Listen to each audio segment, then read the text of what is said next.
you very much for that introduction. I've always been very sensitive to introductions. I've had all kinds of them in my life. One time in Illinois, we could not agree on a remap of the state legislative districts, so we had an at-large ballot that was 3.5 feet long, and literally, and it had 236 names on it. And the people were supposed to vote on that ballot for the 177 members of the next legislature.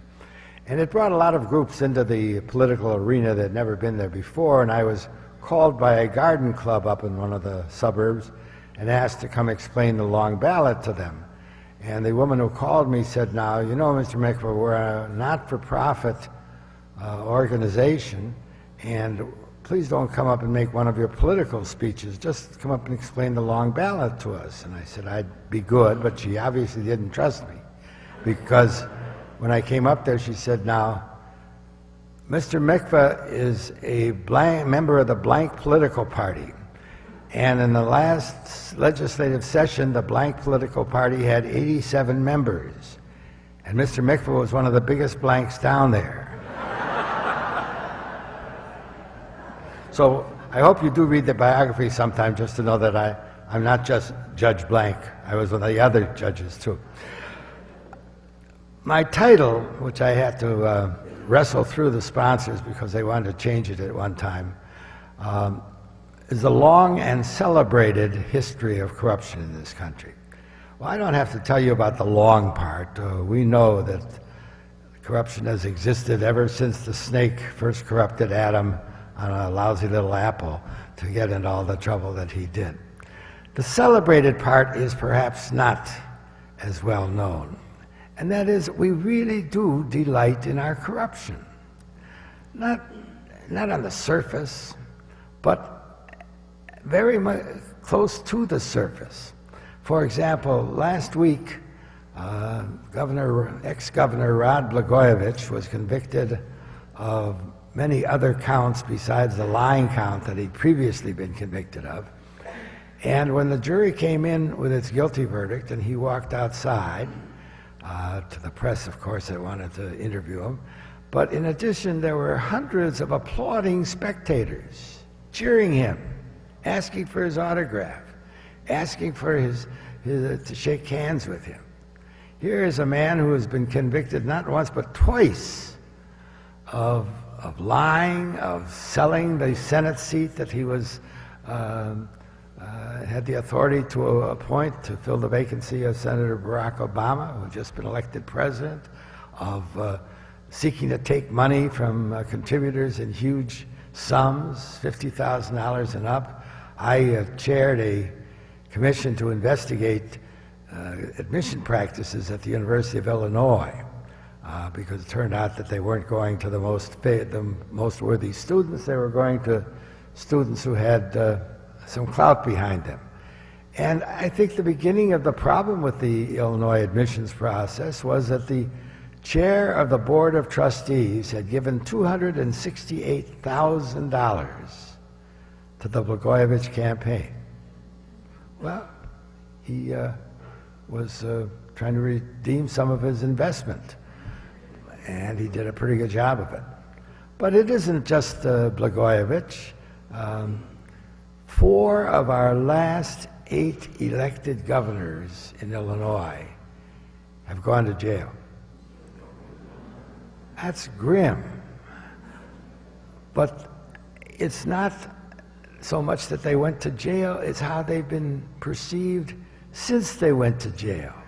The earlier one, Otto Kerner, who's now deceased, there's sort of a thoughtful recognition of some of the virtues that we didn't notice he had while he was governor. And then the second one, Dan Walker, wrote a book which has apparently been very popular, describing how he really was maltreated while he was in jail because they gave him a broom called the governor's broom, and he thought that singled him out for special attention.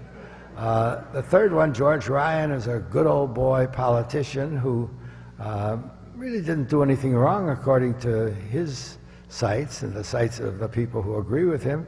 He just never carried any of his own money around with him, and wherever he went, he had some hangers-on paying the bills. And for that minor oversight, he went to jail.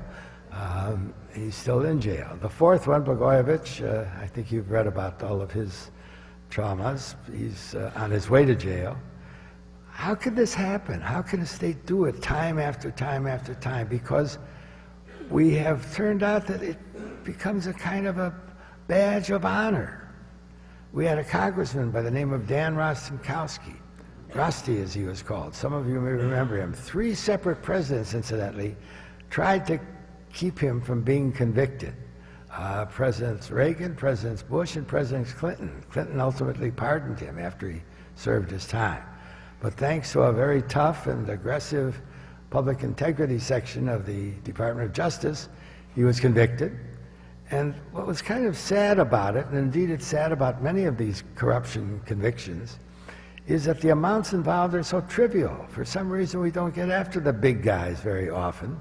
We don't get after the Madoffs very often. We go after people for what seem to be almost trivial violations. Rostenkowski was accused of violating his postage allowance. He had taken money that was supposed to be spent for postage and spent it on personal expenses. And the problem with the Rostenkowski situation is that we had changed the rules on him. There was a time when you left Congress, you took your postage allowance, whatever was left of it, with you as part of one of the personal perks. Rostenkowski thought that if he could do that, he could spend it while he was there for whatever he wanted to. The rules had changed, and he refused to change with them. The tragedy, though, is that after he went to jail and was pardoned, I should take that back, he wasn't pardoned until after he got out of jail. He came out of jail lean and trim and thoroughly chastened. A totally different Rostenkowski, who had always been very flamboyant and very aggressive about his role. And when he came out of jail, it looked like it really had been a penitentiary. It had made him a penitent man. That lasted about 3 weeks because the media just adored him. He was on every television station talking about not only his experiences in jail, but about any subject that was current and choice at the time. And he was lionized. He was getting better press than he'd ever gotten before, including some national press. He was this nice-looking, confident young man talking about the problems of the world, the problems of taxation.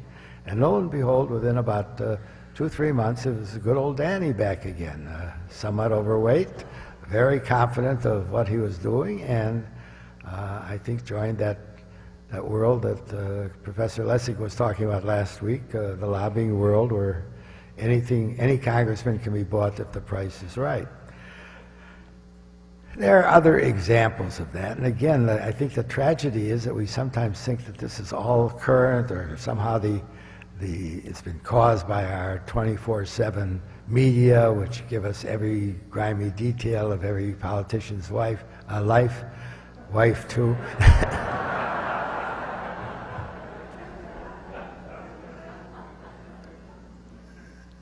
That really was a slip, but it's a pretty good one. I'll have to keep it in. I remember when I was in college reading about Daniel Webster, one of the great orators of our time, one of the great senators of our time.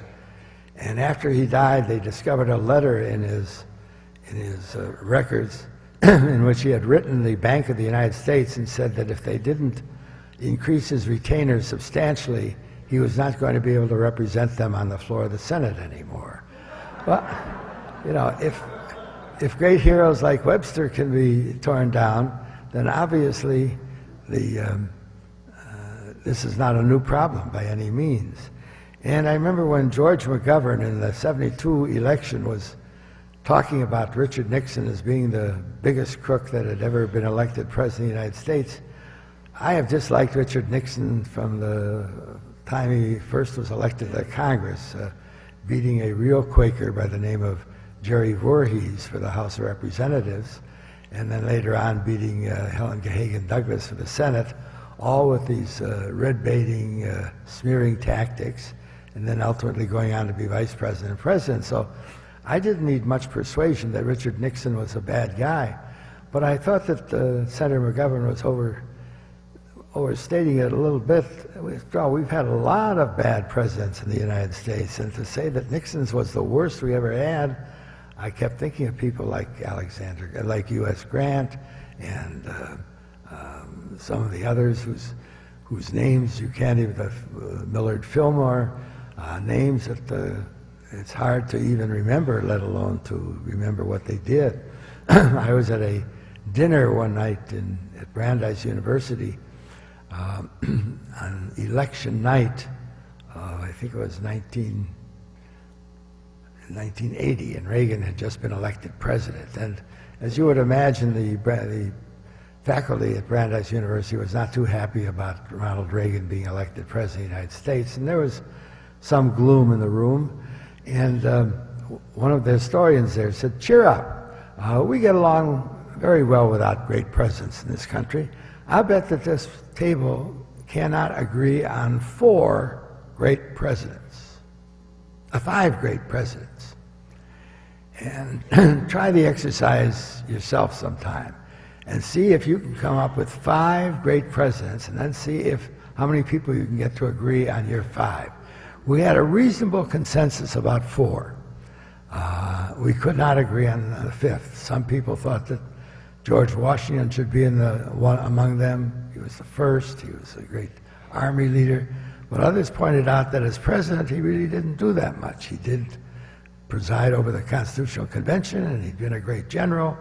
But as the leading officer of the United States, the elected official of the United States, he had not been that great a performer. In any event, the fact of the matter is that we have put up with a lot of mediocre, not to say corrupt presidents in our time. Why is there this tolerance for it?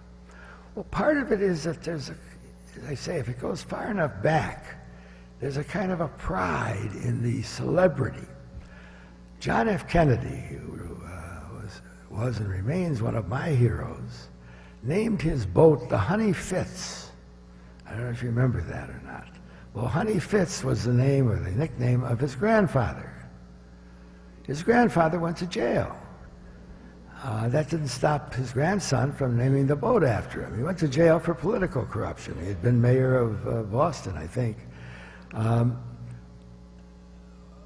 In Chicago, we had a particular era of really slimy politics, and 2 of the characters were known as Hinky Dink Henna and Bathhouse John Coughlin. Now, this is around the turn of the century, or perhaps in the 10s or thereabouts. I'm amazed at the number of people who insist that they somehow met him, that there was something honorable and memorable about shaking the hand of Hinky Dink Henna. It baffles me. It continues to baffle me. Part of it also is that there is no real respect for office holders, whether they're good or bad or indifferent.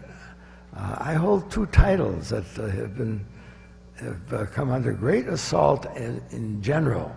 One is a politician. I've tried to re-legitimize that word ever since I got into politics.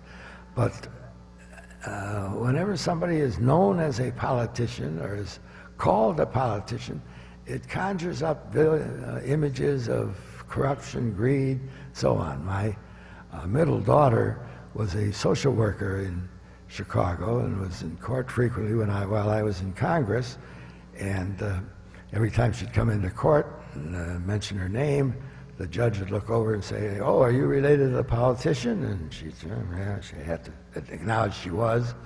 And then when I went on the bench, the next time she went into the court and the judge looked at her name and said, "Oh, are you related to the politician?" She glared at him and said, "I used to be." I reclaimed the relationship over the years. But the other one, which bothers me perhaps as much or more, is the word lawyer. to most people, the lawyer is this conniving, scheming, underhanded person who will do anything for a buck. And yet, the fact of the matter is that lawyers have, since almost the beginning of time, been a very important part of the way we maintain the rules of society. It always amazes me how poorly people can think of lawyers until they find one they need themselves, and then their lawyer becomes somehow unique. There's a wonderful story that we Chicago lawyers tell about this woman who was called to jury duty for the first time. For those of you who have been on juries or are lawyers, you know that under most state systems, the voir dire, the questioning of the jurors, is conducted by the judge. It's true in the federal system as well. But in Illinois, we still allow the lawyers to conduct the voir dire, the questioning. And it gives them a chance to get in a good piece of their case while they're questioning the jury. But this one woman marched into the jury box with a very angry look on her face and plumped herself down. And the first lawyer got up and he said, "Now, madam, I want to ask you a few questions to see whether you have any biases or prejudices in this matter. My name's Abner Mikva. I'm the attorney for the plaintiff. Do you know me?" And she glared at him and said, "Sure I do. You're a crook." Well, he was a little bit taken aback, but he thought he'd spread the glory around. He said, "Well, over there sits Bruce McDonald. He's the attorney for the defendant. Do you know him?" She said, "Of course I do. He's a crook too." At that point, the judge called a short recess and beckoned both lawyers up to the bench and said, "If either one of you asks whether she knows me or not, I'll hold you in contempt of court."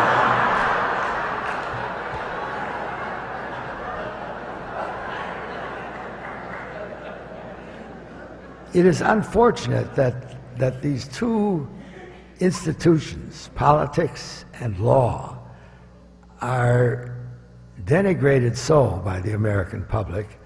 At the same time, and they do that because they bemoan the state of politics, the state of the law, the state of corruption, and at the same time they glorify some of the worst examples of both the lawyers and the politicians who get themselves in trouble. What do we do about it?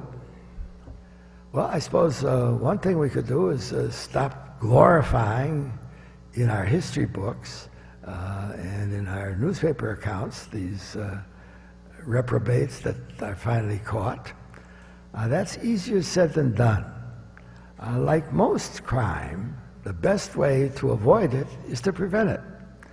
And most of the times when we talk about getting rid of corruption in this country, we talk about ways to force people to be honest. First of all, that may be an oxymoron. I don't know how you force somebody to be honest. You may force somebody to follow some rules, but I doubt that there's a law that can change somebody's heart. And I would say that if you want to start, as one of my favorite trial judges in Washington, D.C. used to say, if you want to do something about the criminal justice system, start in kindergarten. Start where it really begins. Start with what kind of reasons does somebody have for going into government, for going into law, for going into a position of responsibility. If those reasons are good in the first place, you don't need too many laws to have them respected. But if those reasons are bad in the first place, there aren't any laws you can pass that are going to catch them. And this has been one of the tragedies we've had with campaign financing, for example, which I consider perhaps the most important domestic problem we have on the agenda, the incredible amount of money that is being spent in elections.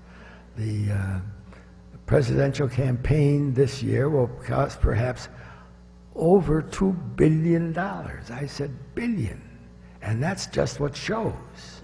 That has nothing to do with all the 527s and all the other things that will be going on of people spending money on behalf of one candidate or another. But how do you avoid that if you don't do something about the reasons why people run for government in the first place, why people want to be lawyers in the first place?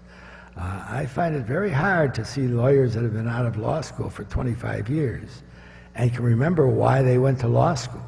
Usually there are some very lofty reasons for wanting to go to law school, and somewhere over the years those reasons slip away and it becomes a matter of chasing dollars.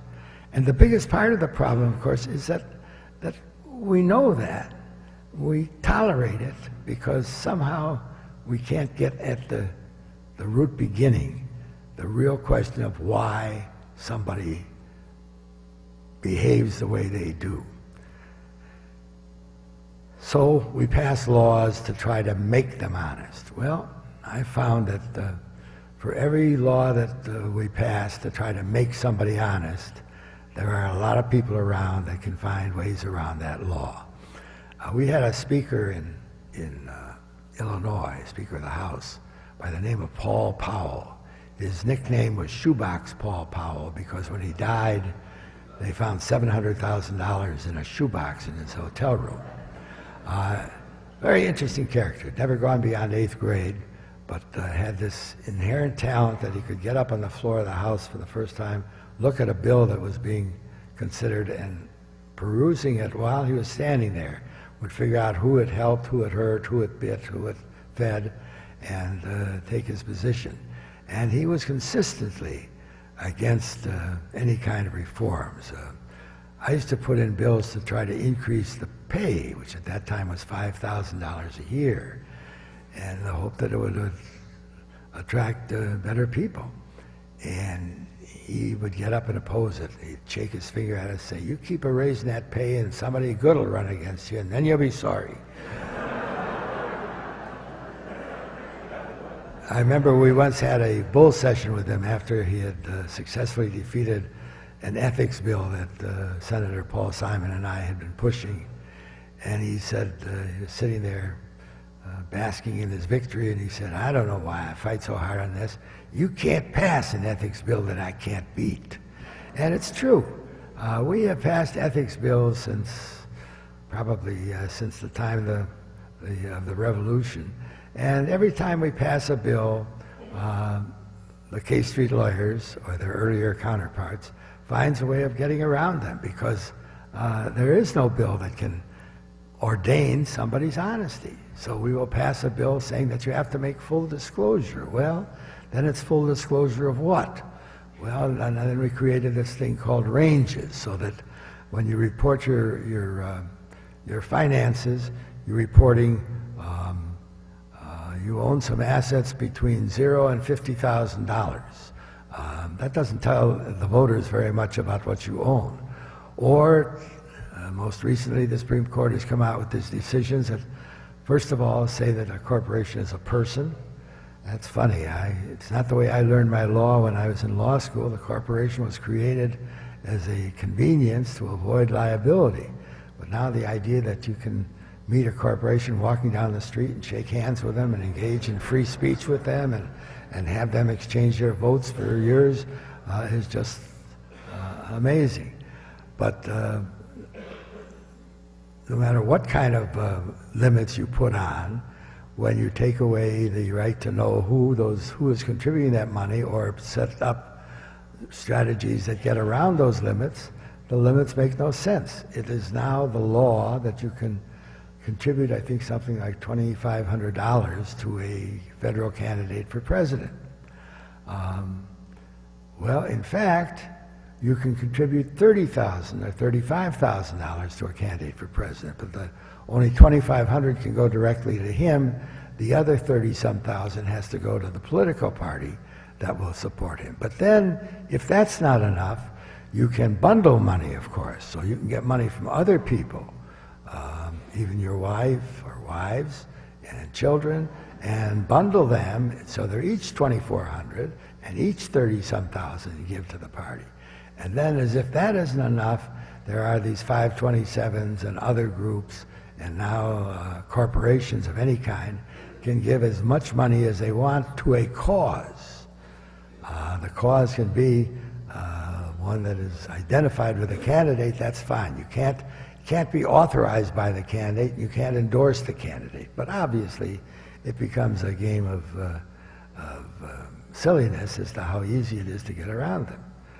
But then the other thing about ethics laws and financial disclosure laws and all of the other laws we pass is that we try to do it by criminal conduct. We try to make them against the law, so that if somebody violates them, they will go to jail. Well, I'm all for that, except that the problem with the criminal laws is that you don't convict somebody unless they're absolutely guilty and beyond a reasonable doubt, which means that a jury has to find that there's no doubt about the person's guilt.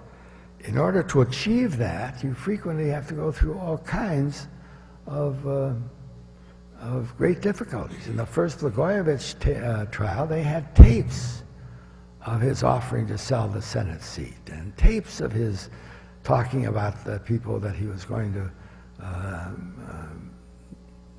not help politically because they didn't help his campaign, and not sign bills because the people who were being helped by the bill didn't contribute to the campaign. But the jury nevertheless hung on whether he was guilty of those charges. He at one point, I'll try to keep the expletives out of this, as you know, he had a great fondness for the F word, and it came up about every third word in his telephone conversations that were recorded by the FBI. And he said, I've got this blank Senate seat, and it's worth blank, a lot of blank money, and I'm not going to blank give it away. That sounds to me like somebody who is saying, I want a bribe for this appointment. The jury nevertheless found there was reasonable doubt. Now, I learned long ago not to quarrel with juries, and in a sense, that's part of the strength of the system, is that you can find a jury where at least 1 out of the 12 will say, well, that isn't the way I understood it, or he didn't do anything about it, and therefore it's only empty words. In any event, criminal laws are not a very good way to catch people who violate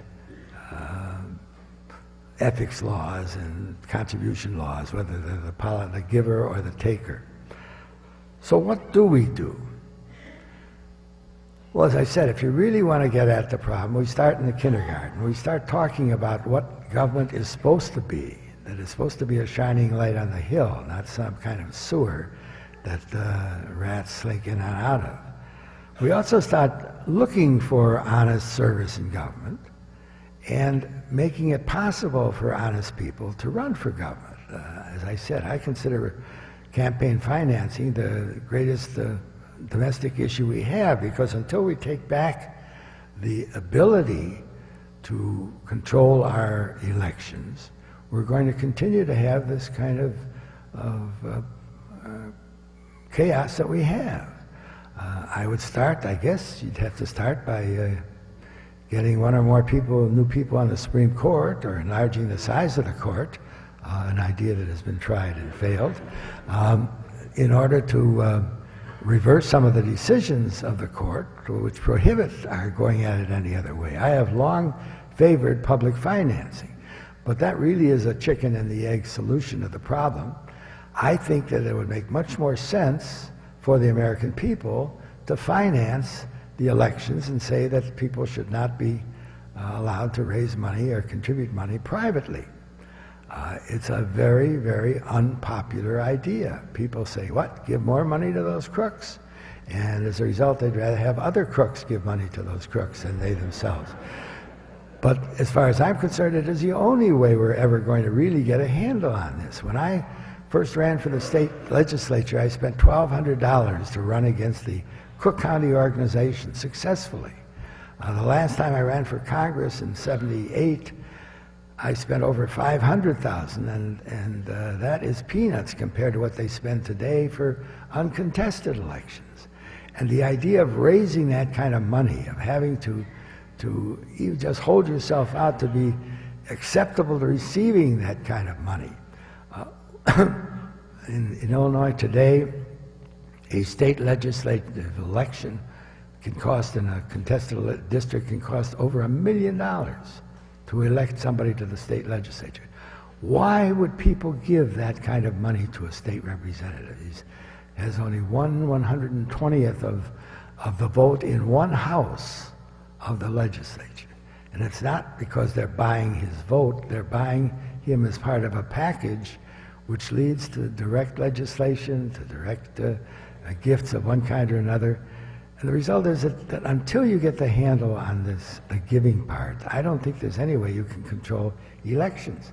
But I have grave doubts that I'm going to see this in my lifetime or perhaps even in yours.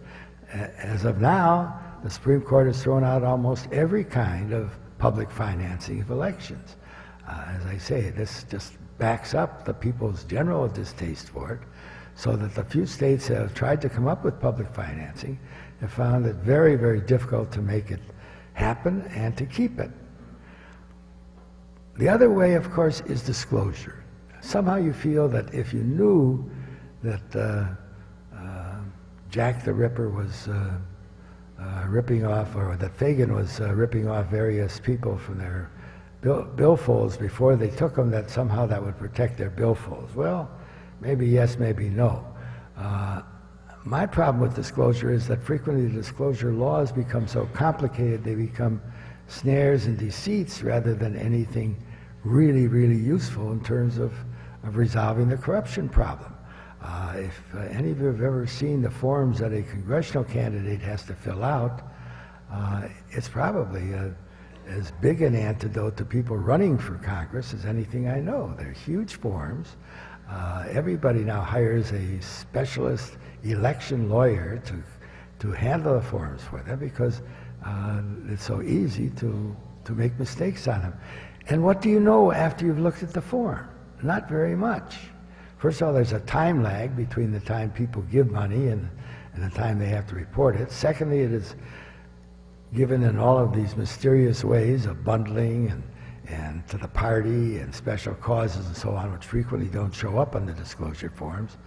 And thirdly, how many of you have ever gone online to look at a disclosure form which is filed by a congressional candidate? Don't have to raise your hands, I don't want to embarrass you, but very few people do. It's just not something we do.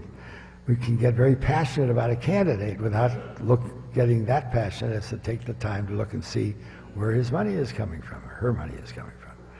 So I'm not very optimistic that any of these legal measures are going to do much good. I continue to go back to the fact that when we have had reform governments in our time, and we have had some, I look on the Teddy Roosevelt administration as a reform administration. I look on some parts of the Clinton administration as reform administration. I look on the Eisenhower administration as partly reform administrations. They all had their problems as well, but parts of it were reform. They came almost cyclically. They came at a time when people were disgusted with things like Watergate and things like the big trusts and things like the profligate spending by the military, the $90 wastebaskets and so on. Unfortunately, if somebody was to ask the average person in the street, what do you think about the Clinton administration? I think the last response that would ever come to them was that it was a reform administration. And yet many of the important ethics laws, many of the important disclosure laws, many of the important conflict of interest laws were passed and adopted and to some degree still remain in the Clinton administration, from the Clinton administration. But that's not what people want to talk about. People want to talk about juicier things. So, for example, when I left the White House, I had the good fortune of coming in just after Whitewater had died down and just before Monica Lewinsky was hired. I left. Very good timing on my part. But after I left and the impeachment proceedings started, I was constantly being besieged by people to come talk about it, and I decided that the president had enough advisors at that time. He didn't need an amateur, non-paid advisor, friendly as I was, to stir the pot. So I was turning them down, except my youngest daughter is a rabbi, and she called me about a classmate of hers who had just taken on a congregation in the Berkshires and wanted me to come speak to them. And he assured her that they would not talk about Watergate, they would not talk about Monica Lewinsky, just talk about the separation of powers and all the other things that I like to talk about. Well, you people know better than I did at the time how impossible it is to get to the Berkshires from Chicago. As I remember, I landed in someplace in New York and then drove 4 hours to get to this little town in the Berkshires where this rabbi had his new congregation. And I was tired and irritated and wished I hadn't said yes. And the rabbi introduced me, and I made my speech about separation of powers and how it works much better than it's given credit for. Well, of course, the first question out of the box was Monica Lewinsky, and I bobbed and weaved and did my usual. And finally, one very persistent gentleman in the front of the congregation got up and said, "Now, Judge, let's assume you were there when Monica Lewinsky came. What advice would you have given the president?" And by this time, I was very irritated and did something you should never do from a podium, and that is say something you don't want repeated. I said I would have told him not to mess around with a Jewish woman unless he was going to marry her.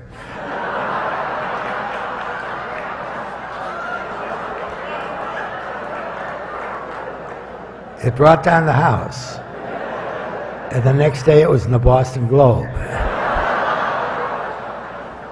And I remembered why I decided not to talk about impeachment. So I wish I could be more hopeful. I hope that my predecessor, Larry Lessig, may have offered some more concrete conclusions about how you can get out of this corruption mess. I think that we simply have to take on a whole new set of teaching principles. I don't really want to call it civics as much as I want to call it teaching people when they are very little that honesty is a good thing, and that the higher you go in government or in law or in any of the business ventures, it becomes a better thing. And it isn't a case of how much is there when you're looking to see how you divide up a pie, but rather you look at fairness and decency and all the other things we talk about in church and synagogue and not any other time. But it's going to be a hard message to sell. I will close by reminding you of that story about this prime minister who was campaigning for re-election in his constituency back in England during the time of one of the reform movements, and they were yelling at him about reform, and he finally shouted back, "Reform? Reform? Don't talk to me about reform. Things are bad enough as they are." Thank you very much.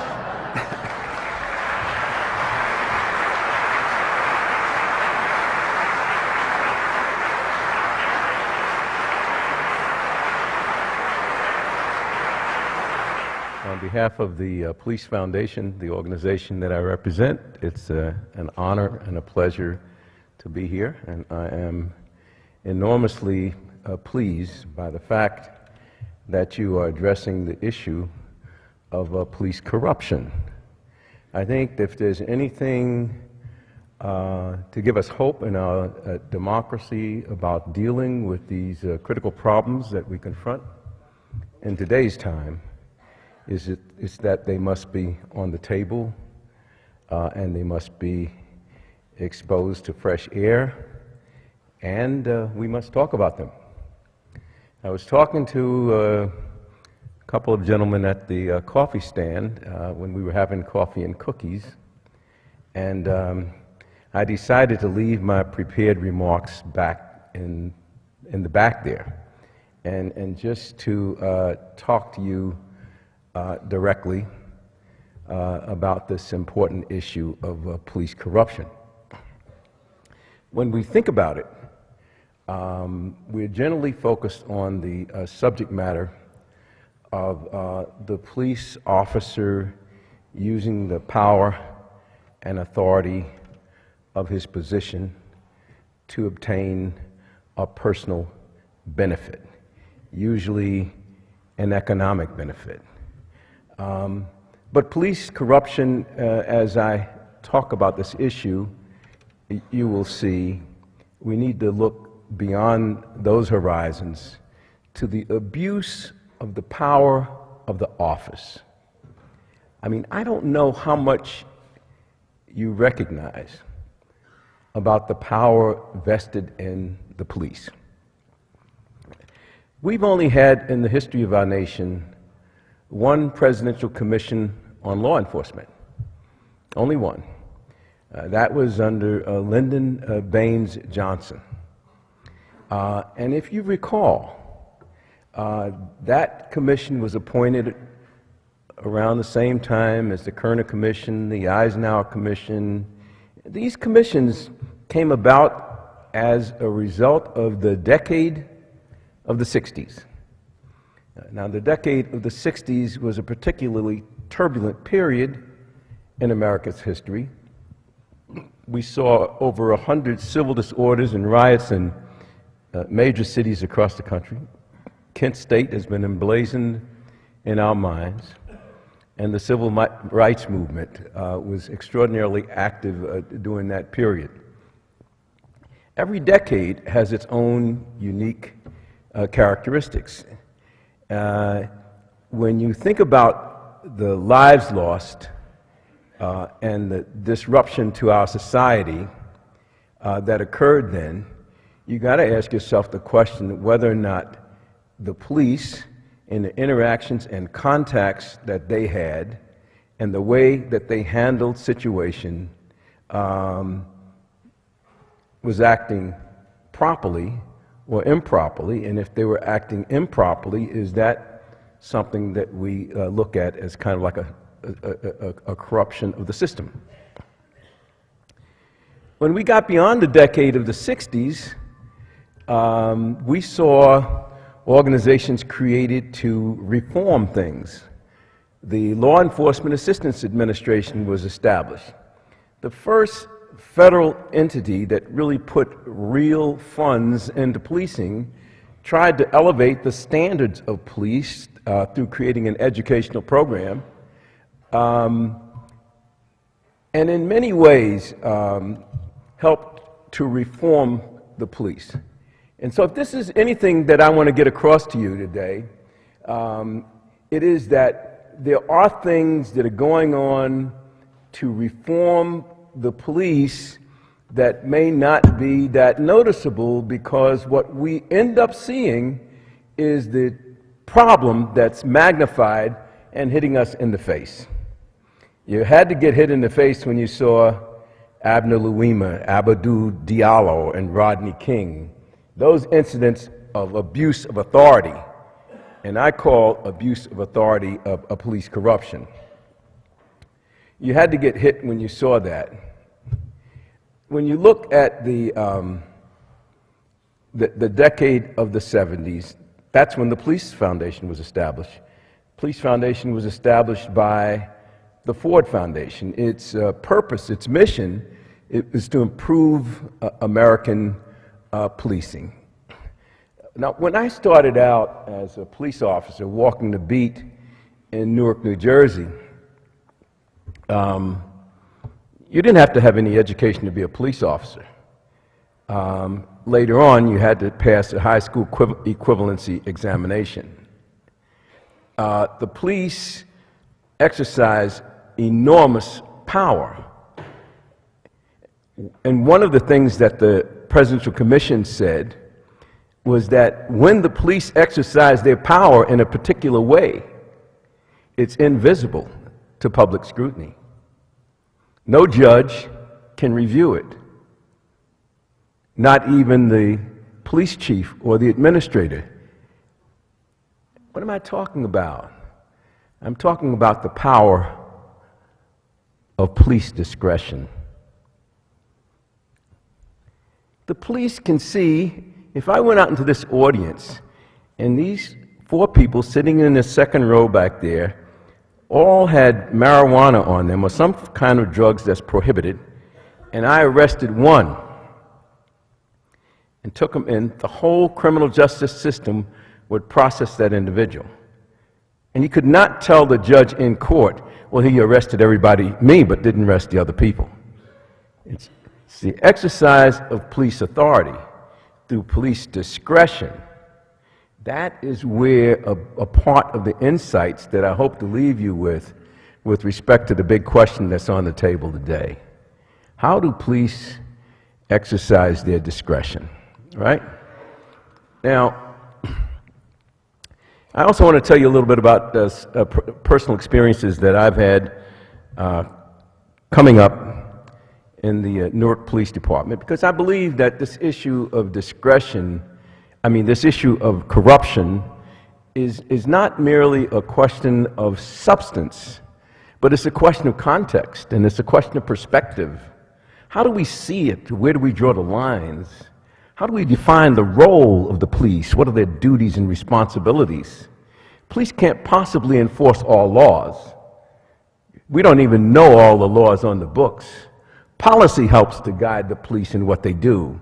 What you choose to do, what you don't do, it's a matter of policy that provides the guidance and direction to the police in the discharge of their duties and responsibilities. Now, policy is established by the police chief, may come from the government to the police chief, but policy is at a very high level. Policy comes down into the police department as in terms of the things that you need to focus on, and sometimes the methodology that you need to use to focus on these particular things. That's policy. Now, I'm going to tell you one of the big improvements, I think, that has been going on in policing that you may not have seen. And that is that there has always been a question of whether or not policy supersedes custom, tradition, and culture. And if you were ever to ask me that question, I would say, no, it may do it sometimes, but the predominant thing there is the culture in police departments, the tradition in police departments. We do it that way because we've always done it that way. And experienced leaders in policing through the decades know that this is what works. And that's why we do what we do the way we do it. Well, there's been no scientific methodology in policing until 1970, when Patrick Murphy was the president of the Police Foundation, and experimental research was introduced in Kansas City, Missouri, at the time that Clarence Kelly was the police chief there. He later became the head of the FBI. We assign our radio cars that cover the districts on the basis of some kind of a system that will give us equitable distribution. So we can say to every elected public official, well, we have a car in your district. Even though the crime may be so concentrated in one area, it's not effective to utilize your vehicles that way. When I was coming up as a rookie cop, I decided to become a student at the John Jay College of Criminal Justice to promote vertical mobility hopefully in my career. And one of the things that they taught us was that the marked patrol car, what do you think it's there for? Why do you have marked patrol vehicles? Why do you have police uniforms with all these with badges and stuff, so that the public can readily identify the police officer, the police vehicle, and distinguish them from other people in our society? Oh, no, that's not it. We have these vehicles marked that way because in our tradition, in our culture, we believe that the presence of a police officer would prevent the commission of a crime, because no one would want to commit a crime in the presence of a uniformed police officer, because the power of the police to deprive you of your freedom through apprehension, arrest, and incarceration. That's what we always believed. I clearly believed, it was deeply embedded in my thinking. Well, the Police Foundation questioned that with really the first empirical research done in policing. They actually used experimental zones and control zones to gauge the impact of the introduction of varied levels of police presence to measure the efficacy of the police presence as a crime preventer, as a crime deterrence. What they found out, what they concluded was the presence of police officers doesn't prevent crime, doesn't reduce crime. And that was a shocker to people that were in the police community, even people that were aspiring to go up the educational ladder. It was difficult to believe, but the study was replicated.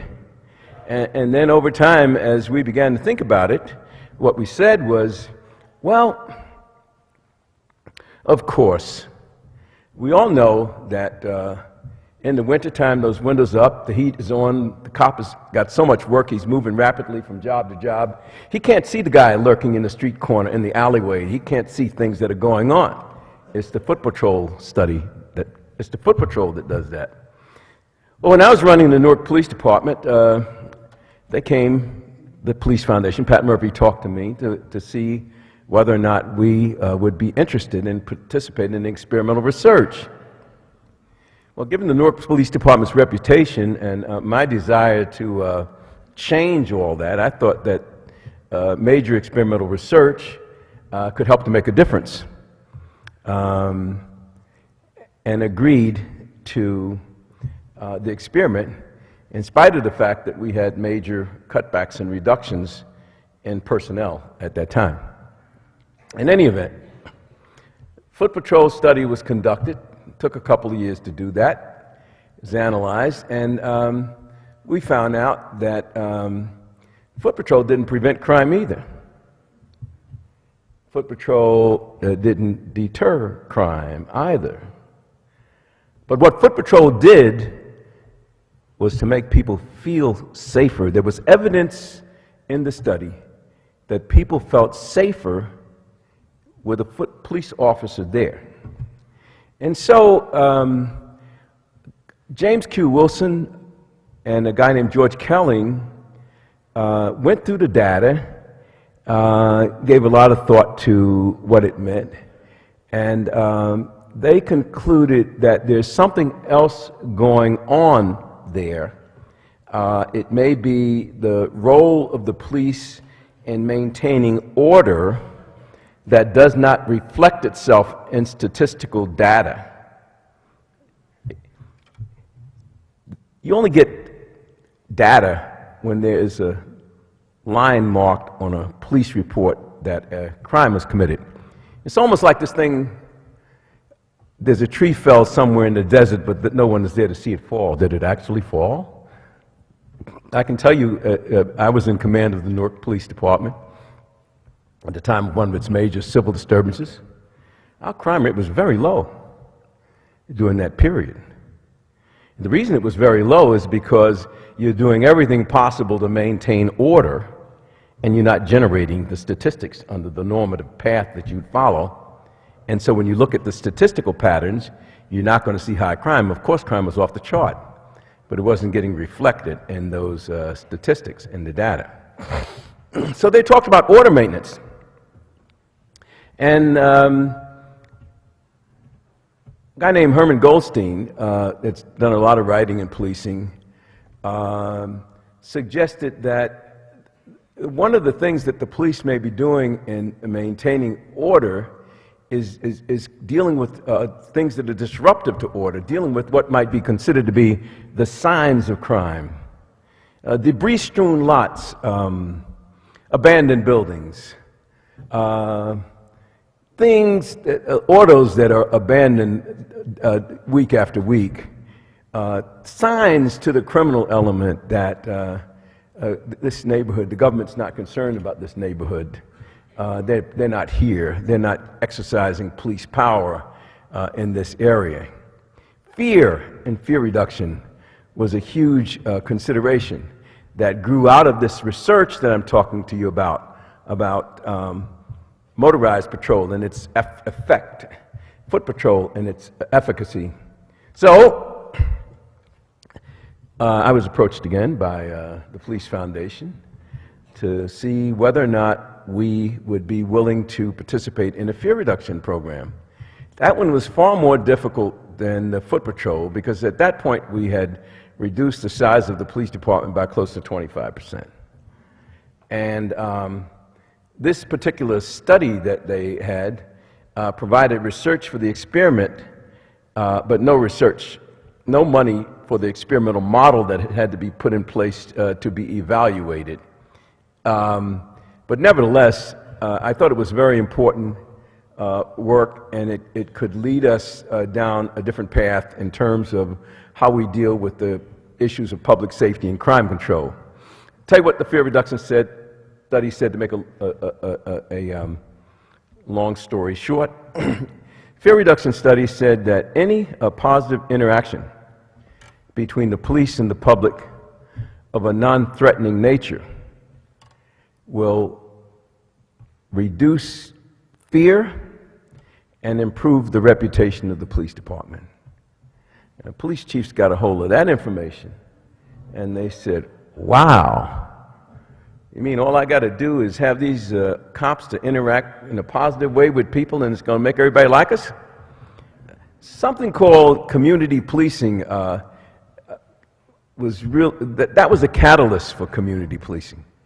And community policing is widely held now, nationally, by police across the country as the most important way that we can go about reducing crime. In fact, there were 2 national summits of police chiefs held that I attended. One was when Janet Reno was the Attorney General of the United States. One was pre-9/11, and the other one was post-9/11. And they asked these police chiefs, this was called by the Justice Department, they asked these police chiefs,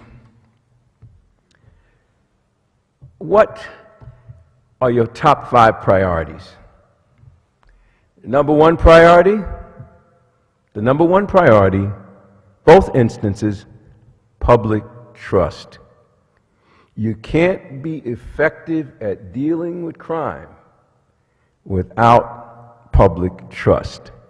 And police chiefs have been struggling to deal with that. Now, I told you that at the time that I became a police officer, I mean, if you went to college, man, that was a punishment.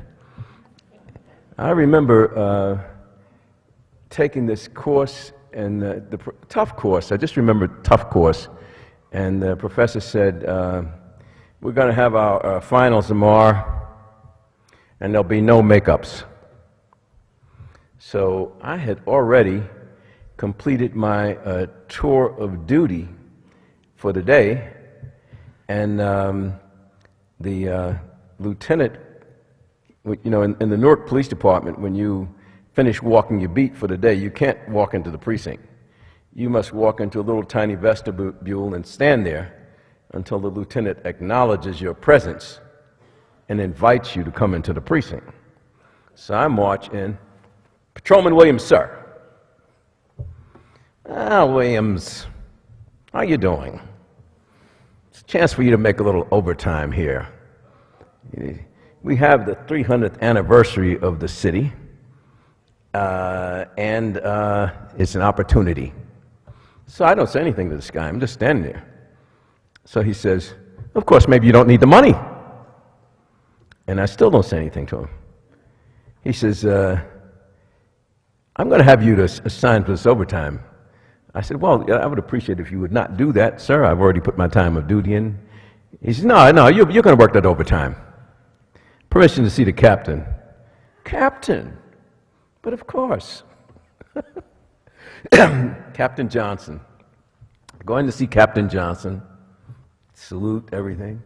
Williams, what can I do for you? said, well, Captain, I've been assigned to overtime duty tomorrow. It's my day off. I've already worked my time, and I would prefer not to work there. Well, why not? I said, well, because I have an examination. Examination? Yes. You go to school? I didn't know this. School? I said, it's a final exam, sir, and they said there'll be no makeup.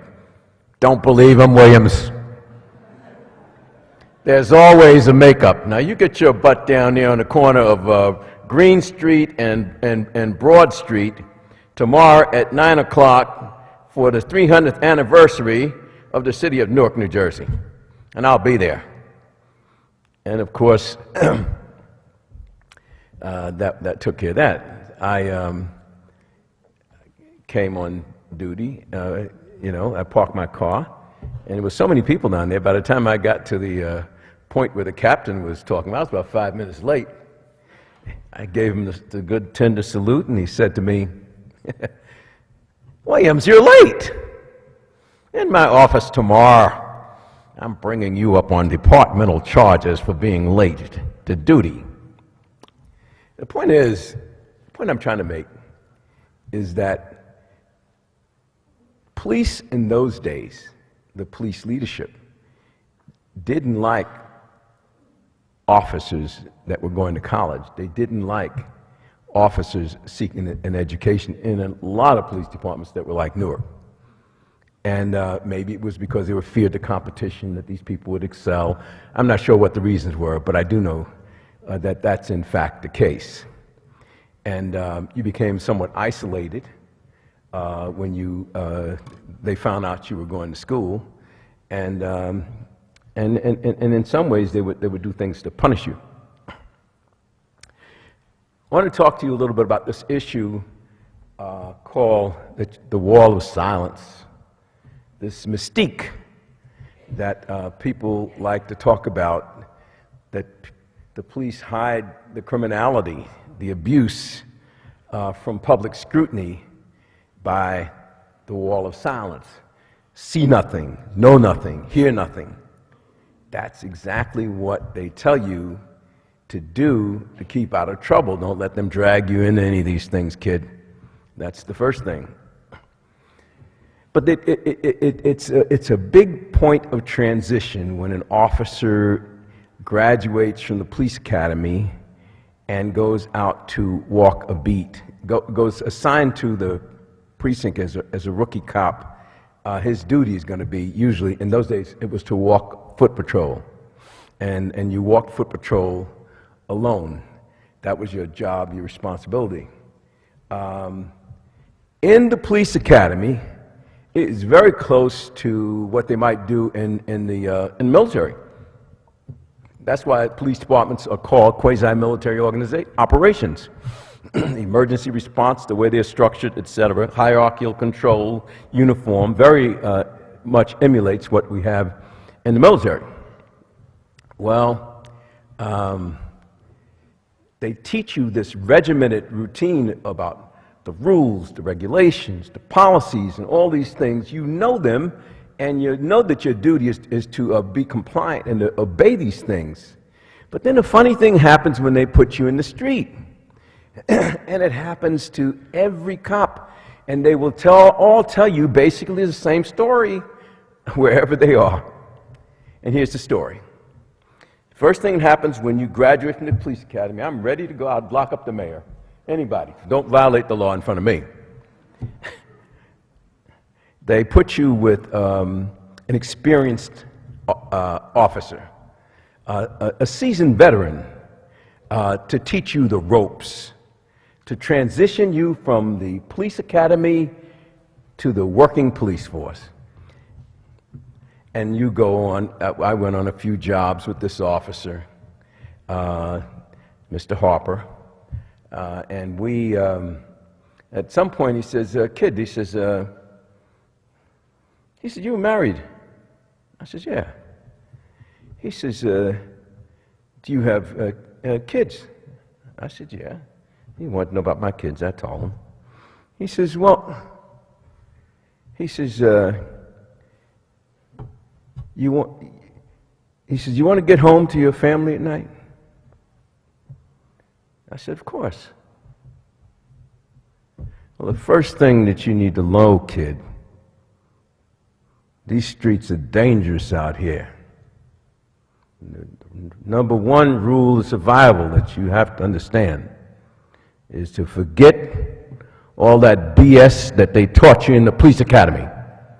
Now, my job is to keep you alive and teach you the rules of survival in the streets and how to be a cop.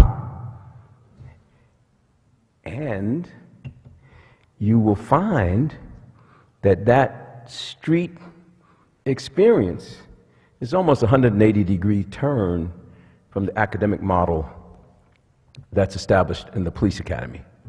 So that's really the transition point of where it begins. It's the culture, the tradition, and the customs that drive police practice. Only in 1970 that the scientific model got to be adapted in policing as a methodology to tell us what worked in policing, what didn't work, how effective our operational strategies were, our policies, and our programs. This idea of the police culture has many aspects to it. One is that you will learn, if you're a cop, that it is dangerous out there in those streets. You will know something else. At the wee hours of the morning, when everything gets to be shut down, when the bars are closed down, and people get to be a little crazy out there, some of them got more alcohol than they should, and you're confronted with a violent situation and you call for help. Will help come? Will help come? Or will you be left to face it alone? Let me give you a little instance of a situation that happened. I was at,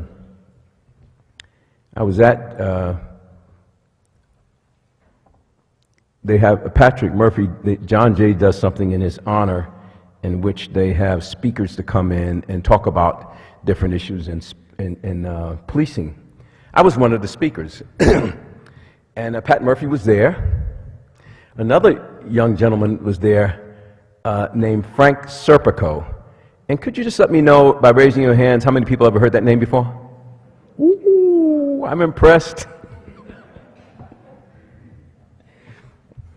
So, in the middle of the proceedings, Frank Serpico gets up and he points at Pat and he says, "You put me in harm's way, Murphy, Commissioner Murphy, you put me in harm's way." And Pat Murphy, he'd been like struggling to move around. He jumped up, stiffened. "I didn't put you in harm's way, Frank. I never put you in harm's way." What is he talking about? Well, Frank Serpico called for backup. Backup never came. I think they shot him in the face. His life was at danger. So underneath it all, one of the reasons that the police are hesitant to come forward to talk about anything that another police officer is doing wrong is because he will confront the police culture. And the consequences of that confrontation is something that he wants to avoid. Now, when we think about ways to deal with this corruption problem, one of the things that we've got to carefully consider is how to get the officer to give the information. How do you get him to come forward? I'll tell you a little story. When I was in command of the Newark Police Department, and we had laid off all these cops, the leaders from the high-rise housing complex had come down to see me. And they had, it was about 25, 30 of them. And the spokesperson said something like this: "Director, we know that you have issues of manpower, that you've laid off police officers, you don't have the resources that you once had. You don't have the resources you once had. But you got to understand that we can't survive under these conditions, that you've got to do something about this problem that we have. And so there's a whole story about what we did about the problem, but it would take me beyond my time limits if I tried to get into depth about all these things. But I will tell you this much. I told them, I said, well, let's get the statistics. Let's see what the crime is up there. Of course, the crime in the housing project is low, very low. Not the actual crime, it's the reported crime that's very low. And I said, look, I don't see a big crime issue up there. I said, you've got more crime, it's not getting reported, we got to get information. The guy says, look, one of the leaders said, look, let's get out of here, because it's clear what this guy wants to do. He wants to get us killed. So I said, wait a minute, don't leave. What if you could give the information without having to go to court to testify, without anybody knowing that you gave the information? What would you do about that? One guy says, we could cooperate on that. So I actually had a detective, a rookie detective, to meet them at a different place, and we got a list of the people that were dealing the drugs and committing the violence in the neighborhood. We got street names or whatever we got a list. I went to see the head of the housing authority and told him I wanted an apartment in the housing complex, which he was happy to give to the police. So we were able to take pictures of people selling drugs, etc. We had evidence that they were selling the drugs. We knew what their name was. We knew they had the drugs on them, and we ended up busting about maybe 40 when we had what we call a roundup. We arrested all these people that we got the evidence on, and we busted them. So I talked to the tenant leadership. I called them. Said, look, we're about halfway through our arrest at this point.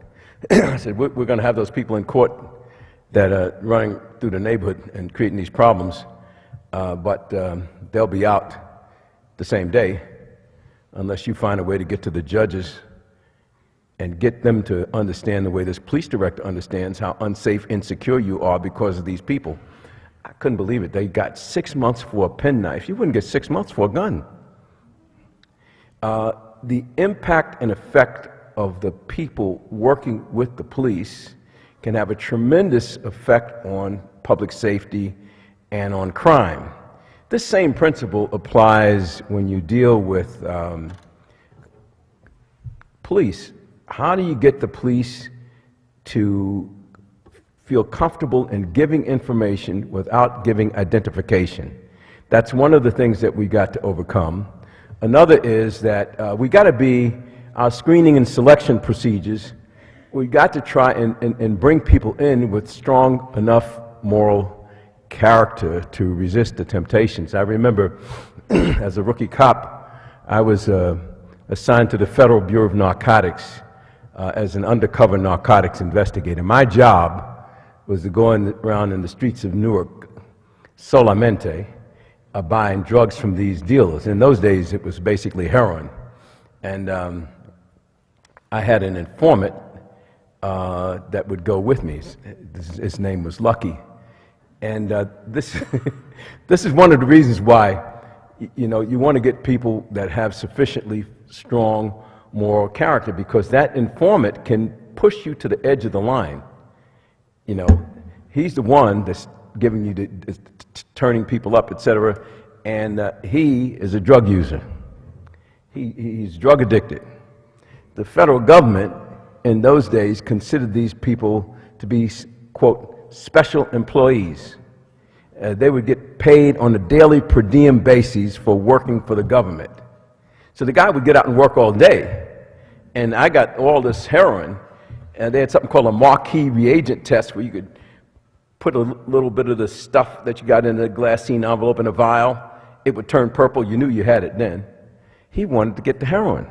He says, man, give me the stuff. I don't want the money, or give me the money. No, you can't do no business that way. That's not going to work.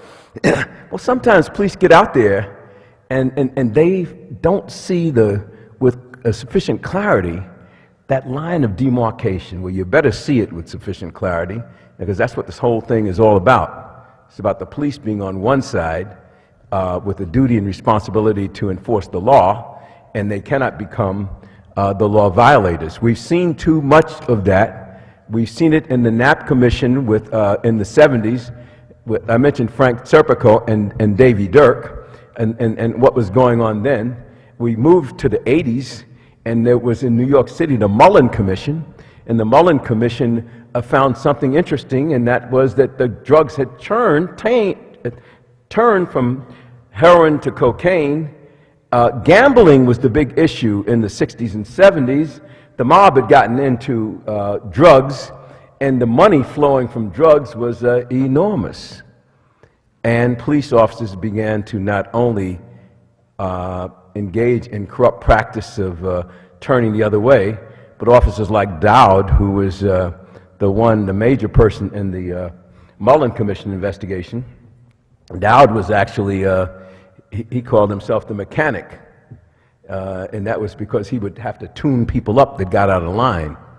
And that is, he became a real major drug dealer. In Miami, you had the river cops down there, and these guys was stealing drugs from street dealers. And this, I think, is it probably happens more frequently than we would like to mention. But in 1985, the New York City Police Department said the number one problem that they had was drug use by officers. Drug use, drug abuse, the drugs in our society, the guns and violence in our society is the major problem. But in spite of all these things that you see, the horrendous cases that you know about, that you read about in the media, there is, I think, hope in the fact that we're dealing with institutions that are undergoing a period of reformation. The police institution is not what it was back in those days. We conducted a study, a survey in policing, and it was a stratified random survey across the nation. And one of the questions we asked the police officers was about the level of education they had. 25% of the people had bachelor's degrees, and about 30% of them had master's degrees or above. That's a tremendous change over a period of about 2.5, 3 decades. The police, in spite of all the stuff that's happening with the ones that have really gone bad, and irrespective of the fact that the reports are not coming through the way they should. I think the only time you really see it is when it hits us dead in the face. We will do something about it then. The stench of corruption becomes a problem that we can't avoid. We'll do something about it then. We need to learn to do something about it sooner than that. When I ran the Newark Police Department, I'll tell you this, I know I'm getting signals, I think, here that my time is running out, but I do want to make another point at least. One of the things I found when I became the director of police in the city of Newark, New Jersey, young rookie, young guy, just graduated from law school, background in degrees in police science and criminal justice, very committed to reform in policing. Well, the big issue in Newark at that time, one of the huge issues, was these cowboy mentality cops that we had. They'd blow you away. They were just shooting people. Well, the mayor, everybody was concerned about the shootings, and they wanted something done about it. Well, one of the things that you've got to do with police is your words mean nothing unless they're backed up by your deeds, and your deeds have to be sufficient. You have to stand behind them, your policies and your practices, even when you're under pressure, political pressure. Otherwise, it won't work. Otherwise, things will crash down. you've got to stand behind it. I found out one of the good things is I was the judge in the Newark Police Department in the adjective law. I sat as the administrative judge for all police hearings, all police department hearings. And I did that for a decade. Every time a cop would do something wrong in the streets, the process that we followed is he would have to have a hearing. I was the judge that sat at his hearing. So they knew that they would come down to see me. And I didn't believe that you should give a police officer suspension from duty with pay for the infractions of rules and regulations of the department. I said, well, give that to me.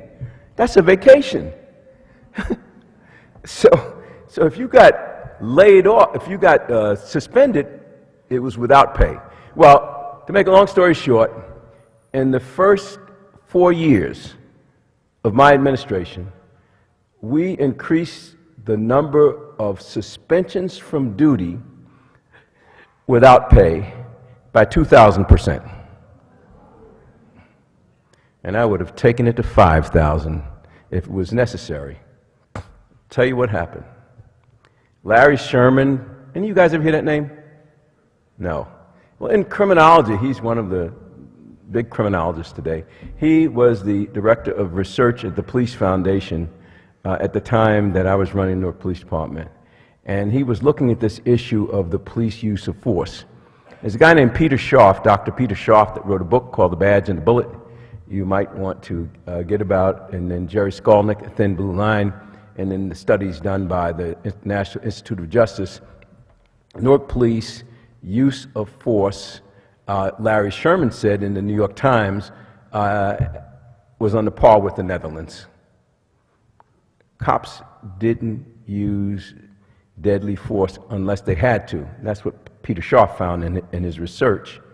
And when there was one instance, and this is the last war story I'm telling you. There was one instance when I'm sitting in my office to get a call to one of the detectives there, and the question was the director know that they just shot somebody up here in this precinct in the 3rd district. And I went up there with my chief and a couple of other people.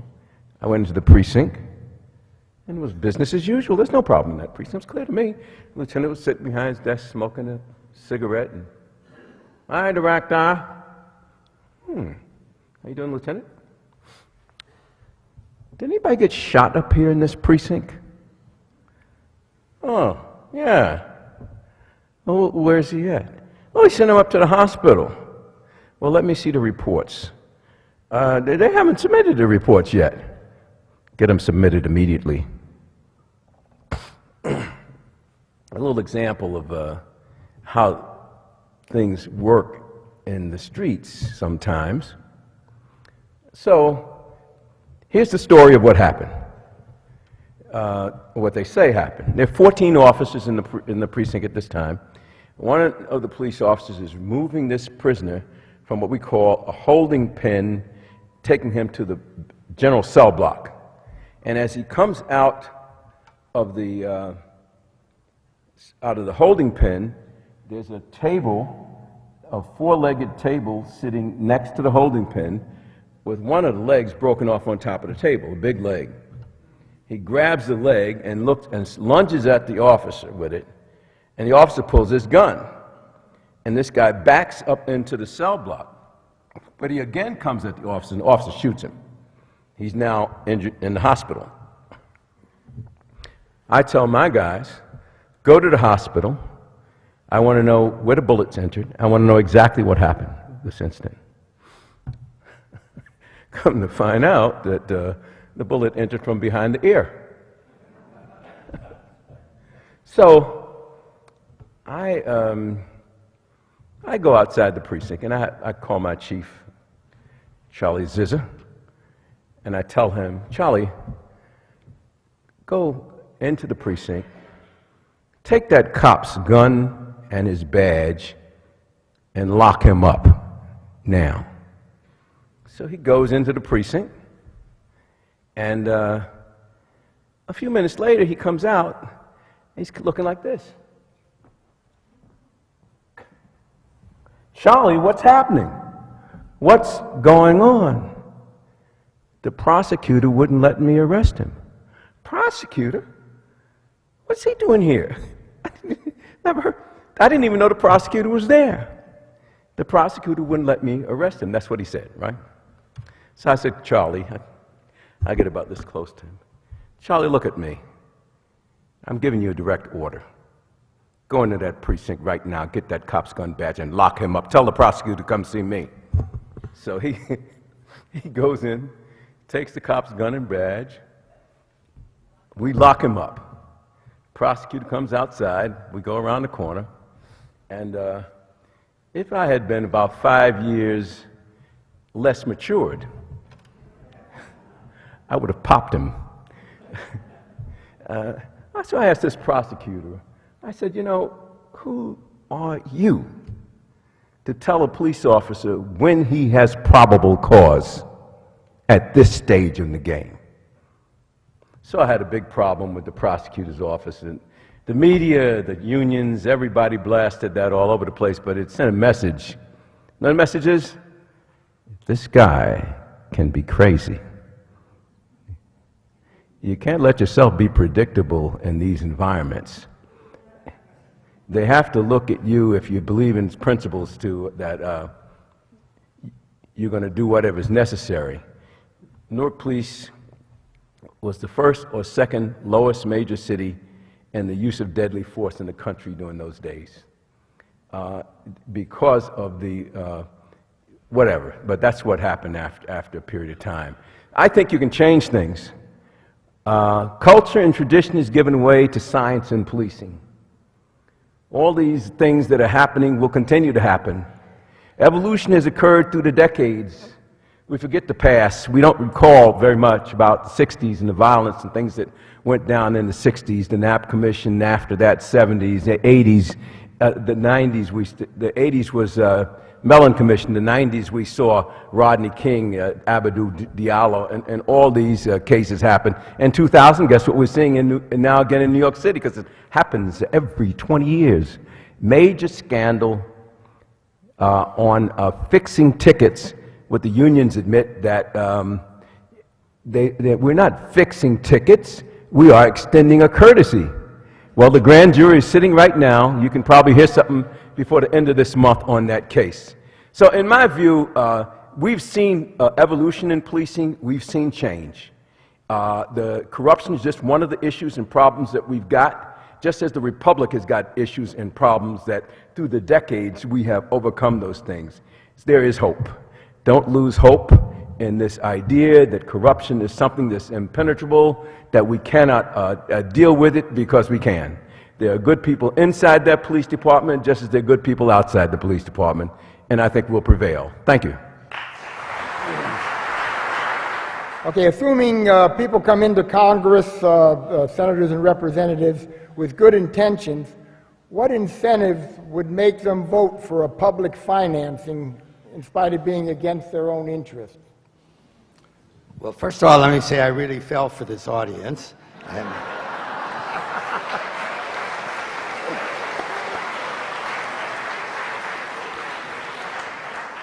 And you've been a good one. It's very hard. It's sort of like, what would make a seasoned, cynical lawyer in practice for 15 or 20 years take on a case for free rather than take on one that would provide them a big fee? You have to hope that they start out with enough enthusiasm for the job and enough response from their constituency to make any fight worth making. The big problem I have with what's going on in today's politics is that people are so cynical about their Congress, not without reason, I have to say. It's pretty hard to look back and say this was an institution that I was a part of and proud of. And the result is, if the cynicism is so great, the people that get elected are equally cynical. despairs. It causes me great despair that so many candidates run for Congress against the Congress. They criticize Washington. They say how terrible it is, how awful it is. Well, it's not going to get any better with that attitude, and when they get there, they find out that the name of the game is how much money can you raise for the next campaign. It's going to be very hard to get public financing. The only way that I see it coming is from the people, and that's what happened in Arizona. They had a big scandal in the state legislature some years ago, and they passed the public financing law. The Supreme Court just struck it down last week or 2 weeks ago as a violation of the First Amendment. This one, I have to say, I'm very, very dubious that it's going to happen soon. Another question in the same vein, what would it take for an amendment to the Constitution for public financing? Is that a possibility, or? Well, that's even harder, because amending the Constitution was deliberately made very, very difficult. You know, we've had only 27 amendments to the Constitution. The first 10 were almost a part of the Constitution itself. Several others were not foolish, but trivial. Well, a couple of them were foolish. The Prohibition Amendment was a foolish one, and then we repealed that, so that takes care of two of them. It was intended that the Constitution be difficult to amend or change, because it's expected to be our governing document and not be subject to the whims and caprices of a particular time. I shudder to think of what would have happened if some of the amendments that have been adopted some of the amendments that have been proposed would have been adopted. So I'd say that any attempt to change the Constitution, even on something as important as public financing, is going to be very, very difficult. Frankly, I just finished reading a biography about Roosevelt in the court. It's called Supreme Power. This is Franklin Roosevelt. And I'm not sure what it wouldn't be easier to just try to pack the court with a couple more members that found that public financing was better than it was. I have to say that I have become very, very cynical about the Supreme Court, which I served under and which I admire and which I served as a clerk for. But as I have looked at some of their decisions, we're going to have a substantial reform of that court and its processes before we get back to progress in this country.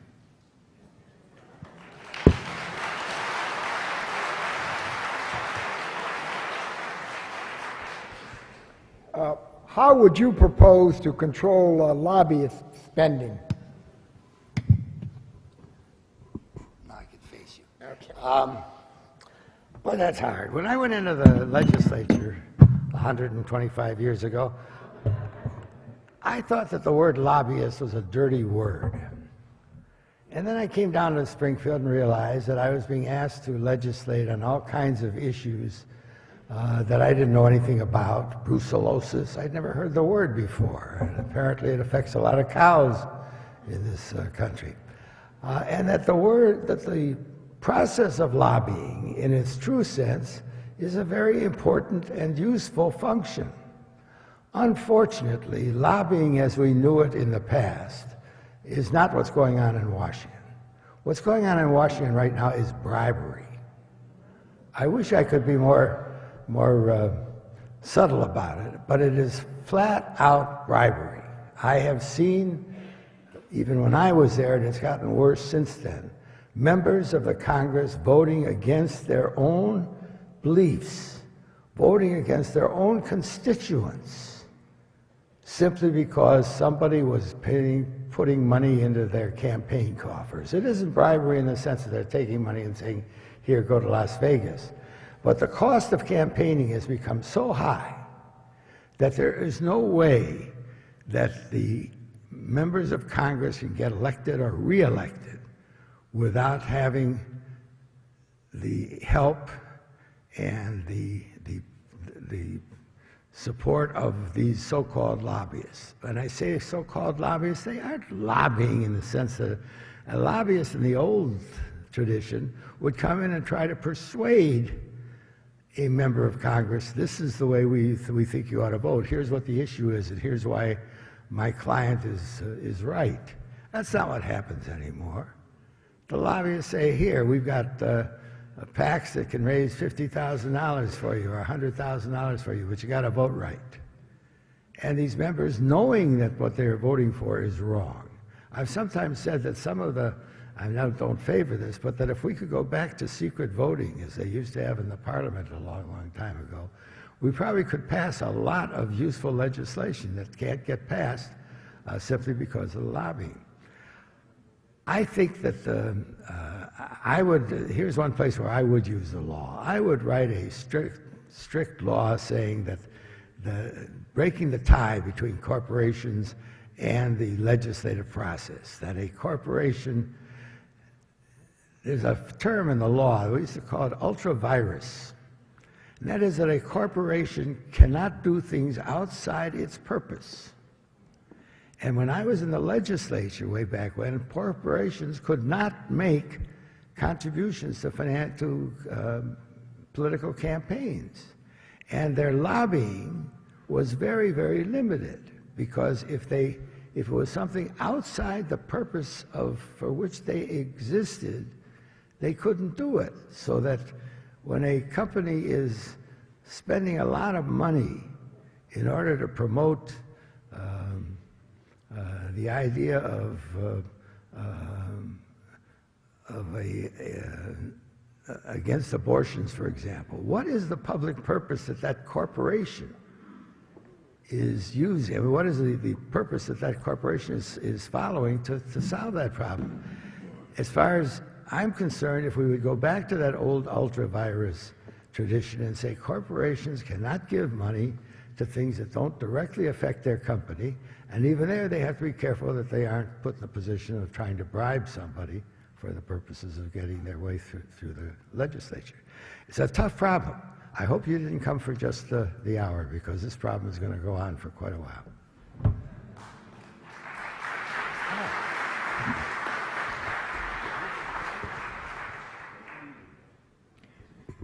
Okay, here's an interesting one. What personal steps have you taken in your career to overcome institutional and/or personal corruption? And in Chicago, that must have been tough. The best thing I had going for me was a wife and 3 daughters. And I started out young enough, at 29. I had, my kids were just born. And I came in with somehow the idea that my purpose in the legislature, the state legislature, was I ought to be able to come home at night and look at my kids and my wife and have them proud of me. I'm not sure they ever were, but in the end, in the event, it was the constant aim, and it finally turned into something else. How would I explain this to my wife or to my kids? And we've gotten in some good fights. 2 of my daughters are lawyers and one's a rabbi, so they have very strong views about what's going on. And I've tried to explain to them why, even though I favor freedom of choice, I would have wished it had come through the legislative process rather than through the judicial process. And they descend on me like a bunch of bees, telling me how wrong I am. But at least it was a guide for me as to how to measure my conscience. I guess that when all is said and done, that ought to be the motivating factor of most people who, both in their careers and certainly if their careers in public service, how do you go home at night and tell your family what you've done and explain why you've done it? And perhaps most important of all, how do you get up in the morning and look at yourself in the mirror and say, I'm what I wanted to be when I started this whole thing?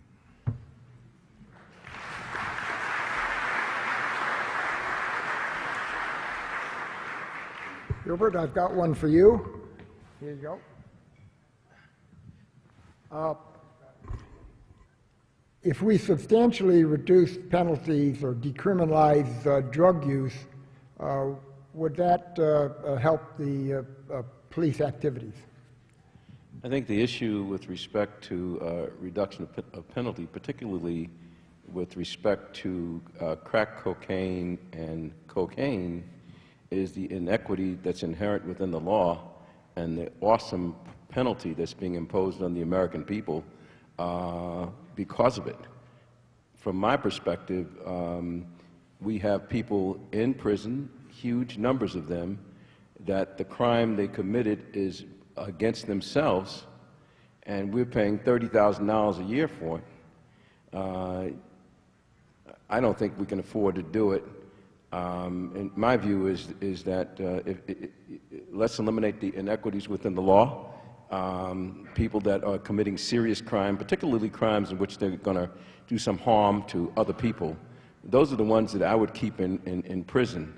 I don't know whether or not the incarceration model is appropriate for people that are using cocaine, heroin, or drugs, because I don't see the real damage to society in the same way that I see it with respect to these other more violent crimes that are being committed against the American population.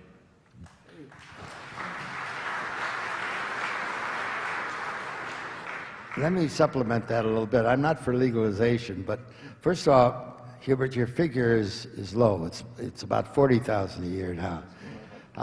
It costs more to keep somebody in the federal penitentiary than it does to send them to Harvard Law School. Now, you can argue which does the most harm, but at least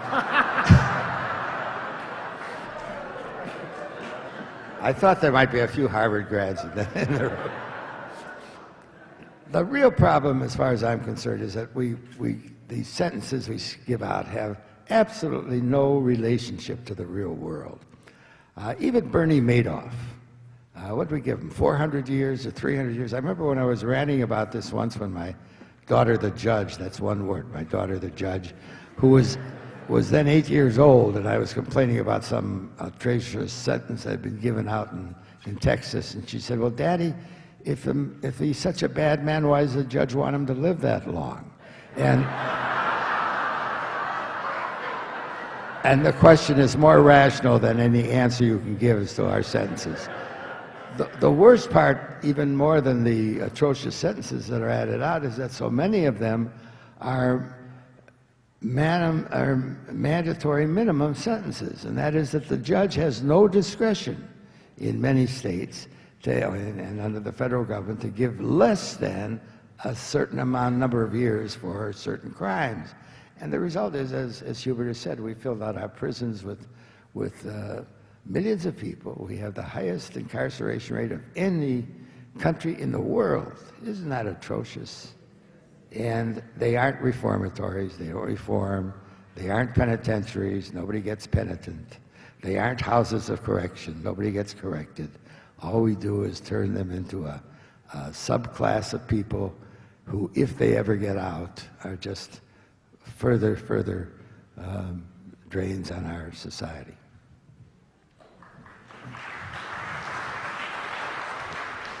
One for you, Hubert. What measures are taken to enforce a code of ethics for police officers? Well, there is a police officer's code of ethics. I tried to distinguish between the rules, policies, and the instructional guidance given to officers and the force and power of culture and tradition on the way officers think and the way they operate. I don't know anything that is being done to overcome this problem, except that we've gotten into policing a more educated class of people. The leadership is more educated and more concerned about issues of ethics and issues of operational efficacy than ever before. We are moving more towards a scientific model, away from this idea that tradition and culture will drive what we do. So I think that if you want to see reform, it's not necessarily the individualized reform that we're focused on, it's the institutional reform that will impact that culture and the way police think, the way they operate, and the way they do their jobs. Because we have more enlightened and educated police leaders, that's beginning to have an impact.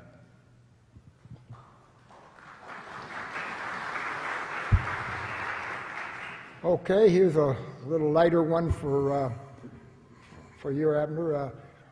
Is there anybody currently serving in Congress that you would label, quote, honest? Yes, there are a few. We happen to have a very good congressman where I live by the name of Jan Schakowsky, who I just think is very honest and very enthusiastic and still remembers why she got elected. There are a lot of them like that. One of them is Congresswoman Pelosi. I know that that's a nasty word in many circles, but Nancy Pelosi probably was as effective and honest a speaker as you can get in the House of Representatives these days. She didn't use money to try to push her ideas with her colleagues. She used political power. She knew how to appoint people to committees and not appoint people to the committees. She would make it clear to her donors as to who she thought was worthy of support and who wasn't. I consider that the legitimate use of political power, and she handled it very well and was a very effective speaker. If you have to think back, you realize that the time she was speaker, every important bill that President Obama wanted got passed through the House. They didn't get through the Senate, but she got them passed through the House. There are others like that. And I went into Springfield thinking I was the only honest person elected. I found out that I had a lot of allies. The problem was I just didn't have enough. One other adjunct to that, are there any people in Congress who do not take any lobbyist money, or is that a necessity for the system to work? There are some members, for instance, Senator Feingold made it a point of taking no political action committee money. It's hard to say that you don't ever take a lobbyist money because everybody has some interest in what's going on in the Congress, or they wouldn't be giving you money in the first place. But the difference is, are they giving you money because of that they're buying your vote, or are they giving you money because they really want you to be there? And Feingold was pretty strict on examining who was giving him money and trying to limit those people who were trying to unduly influence him. It is very hard, I have to tell you, being on the receiving end. In my days, $1,000 was a very big contribution for me to get. And if I got $1,000 from somebody, that didn't mean they bought my vote, but they did buy access. They bought the right to talk to me, simply because if there was a $1,000 contributor, my secretary would come in and say, Joe Blow is here. You remember him. He gave a big contribution to your campaign. And it's very hard to say, well, I'm not going to see him either because he did or in spite of the fact that he did. You end up seeing them. So access is something that money can buy. But hopefully access is not the same as buying assent. And unfortunately, most of the contributors that give money these days are buying assent. I remember one time, you may remember the name Wilbur Mills. Yes, he was the chairman of the Ways and Means Committee and was a very powerful figure in Congress. And I made some speech on the floor that he liked, and he came up to me and he says, I was in the midst of one of my very tight fights on the North Shore, and he said, I'm going to help you. And I said, thanks, Wilbur. He said, yeah, I'll help you. Some fellows are going to come to see you. So a couple days later, some people came from the milk cooperative. Now, I knew nothing about the milk cooperative, but I knew about cooperatives. I was a great enthusiast of the electrical cooperatives and some of the farm cooperatives in Illinois, and I assumed the milk cooperative was another one of them. And they came in and said that Wilbur had told them what a good fellow I was, and they were going to send me a check. And in came a check for $1,000. I was very pleased. Well, that was the same milk cooperative that got in all kinds of trouble with Nixon. Turned out they'd been arranging the price of milk supports by spreading money around the federal government, and I was one of the few Democrats that was getting help that day. Anyway, my opponent found out about it, and of course, he started talking about how many cows were there in my district and why did I get this money. I gave back the $1,000, and boy, I wish I'd never seen those milk cooperatives. Okay. One for you. Do you think that urging and encouraging parents to use the term police officer rather than cop, and speaking of police as protectors rather than enemy, would be an important step? Well, anything that we can do to communicate to our children respect for authority in a democratic republic is an important thing, and particularly for the relationships with the police. There's so much confusion in society today, but I think any steps taken, officer is better than cop. And I believe also that we need to teach our children how to interact with these police officers out there. They don't know that. You know, I know I had a situation with my daughter, she had a car which we bought, and the headlights periodically in this car would dim down, so that you couldn't hardly see them. I sent electrical people and everything. It was never fully repaired. She's driving the car. Cop stops her.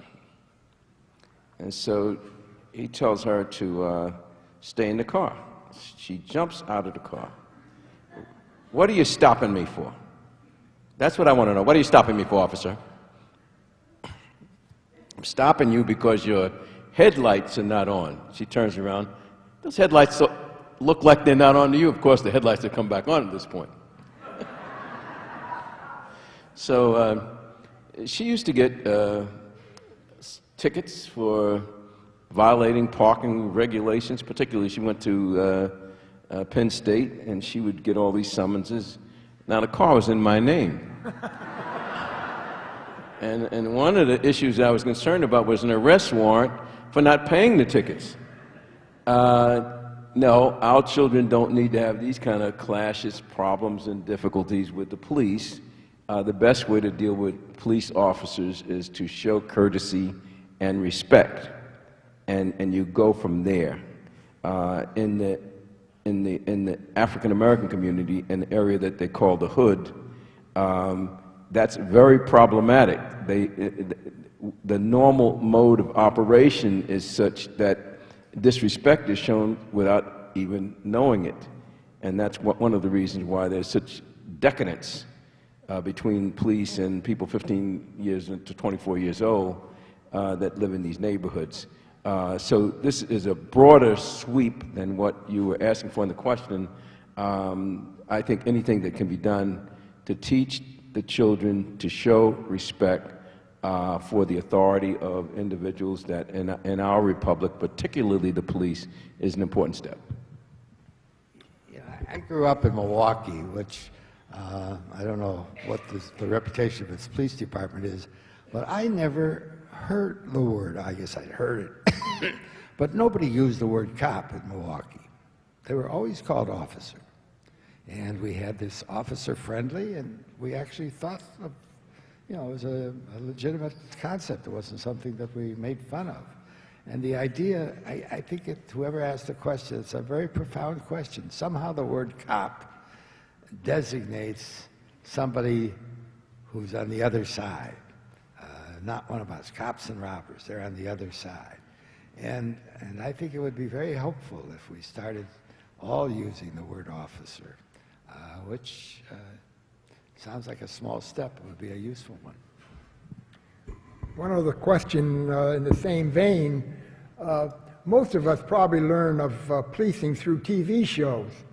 Of the vast array of TV shows with cops, what comes closest to getting it right? Well, we can all.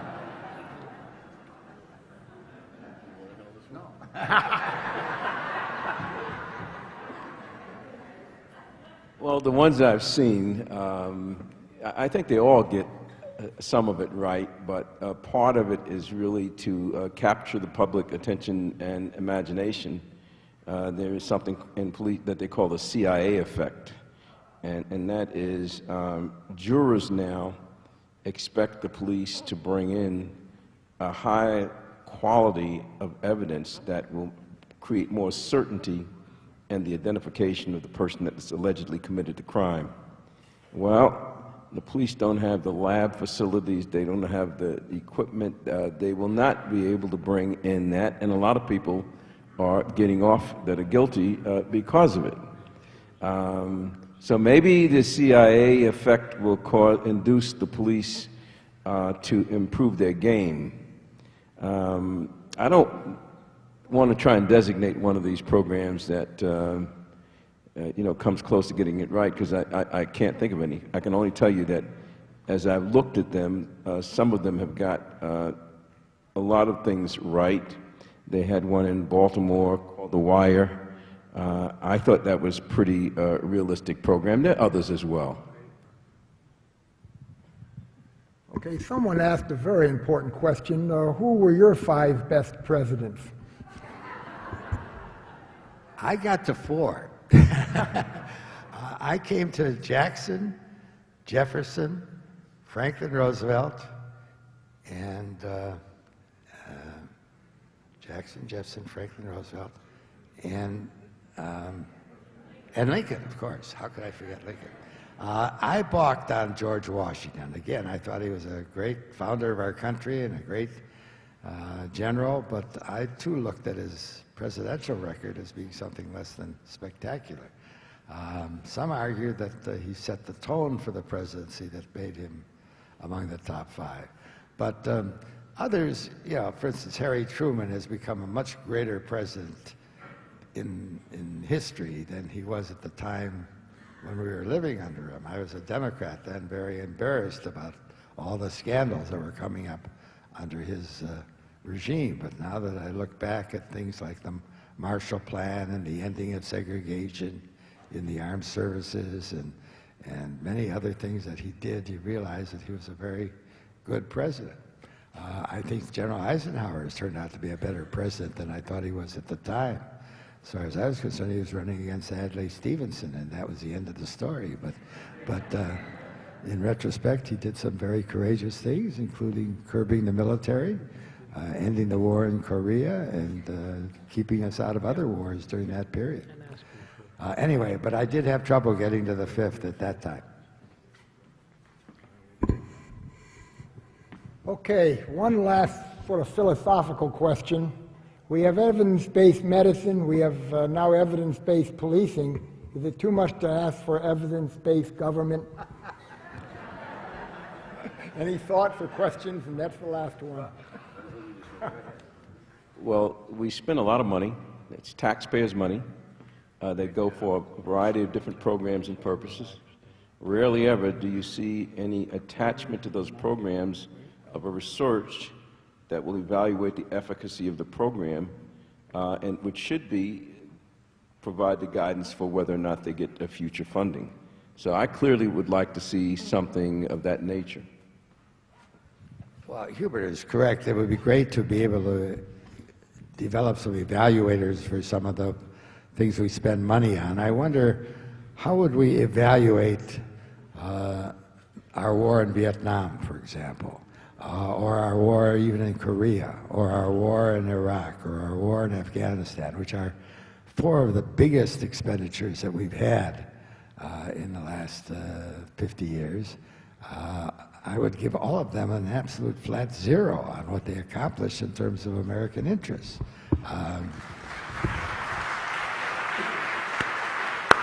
On the other hand, everyone who's ever looked at Head Start has said that it is an enormous teaching achievement and tool, and that every child in the country ought to have it, perhaps even at an earlier age. But we keep slashing away at programs like Head Start, even though we do have good evaluators of it. We're slashing, or trying to slash away at Medicare and Social Security, and in terms of government programs, they're incredibly effective and efficient, not because there isn't waste and fraud in them, but because it helps so many people basically with what is an important need. I think the real problem, though, is that we are looking for quantification of something that is very philosophical, Bruce, and that is that good government is not a set of equations. It isn't a set of numbers that says, well, I put in so much and I got back so much, therefore that's good government. Good government is really a matter of how you feel about the way your government affairs are being run. I remember the incredible era of good feeling there was during and after World War II, what Studs Terkel called the last great war, the last good war. People really felt that our government was functioning. They were doing the things that we needed to do, both abroad and here at home. And it wasn't any specific things. There was a lot of sacrifice, a lot of hardship, a lot of losses. We lost a lot of people in World War II. But somehow people had confidence in government, in state government, federal government, local government, that people were doing their best and and were committed to accomplishing a worthwhile goal. And is philosophical. I don't know that you can evaluate it. And I think that we can only rely on the fact that in a democracy, hopefully, we'll get that every once in a while.